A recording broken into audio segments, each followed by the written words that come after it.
guys, for today's video, I'll be teaching you on how to load wallet your retailer SIM using your GCash. So first of all, ay pupunta muna tayo sa Play Store para mag-install.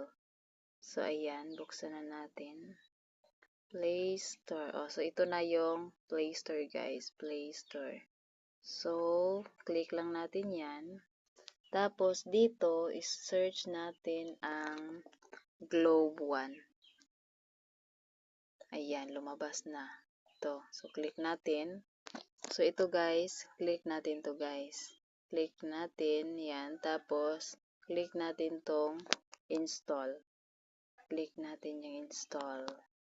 So, antayin lang natin yan guys matapos mag-install.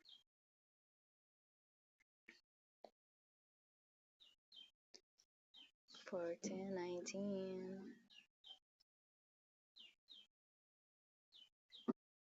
So, yan guys, malapit na 92%, 97%. Install.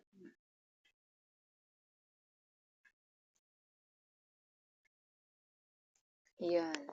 So, enable, open.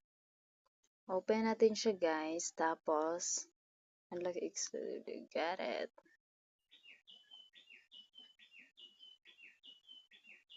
Okay, so mag-create muna tayo ng account. Click natin to, create account. And then, enter natin yung mobile number. And then, click natin tong continue. So, hintayin lang natin yung verification number. Walang something. Ayan. Enter natin dyan. Tapos, mag-set up tayo ng PIN. Dapat memorize natin. Confirm natin. So, click lang natin tong I agree.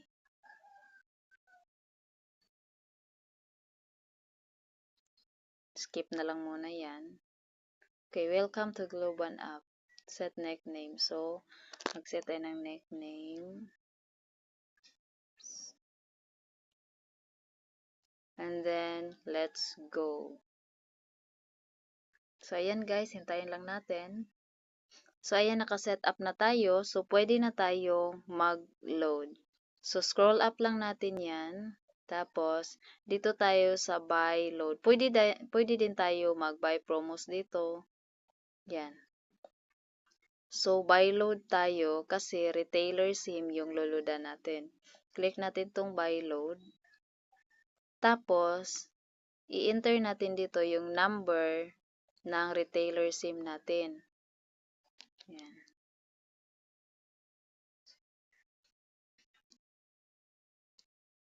And then, choose account.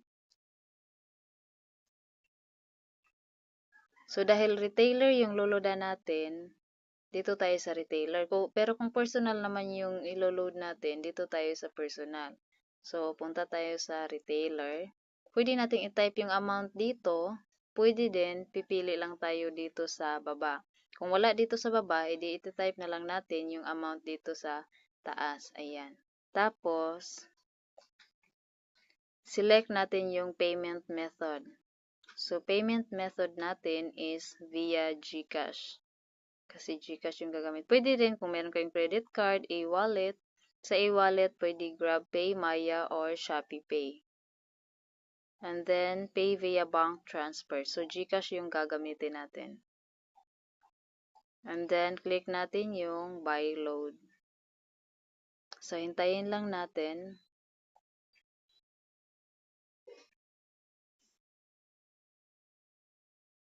So, ilagin natin yung GCash number. I-type natin dito yung GCash number natin. And then, type next. So, hintayin lang natin yung OTP na galing sa GCash. Ayan. So, next. Tapos, yung GCash password natin. Yung 4-digit na password natin every time mag-login tayo sa GCash.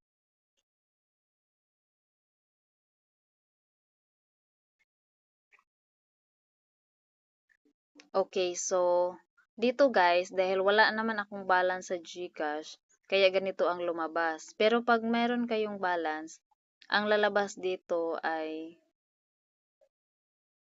ganito. Yan. Tapos click nyo lang yan yung agree. So that's all for today guys. Thank you for watching.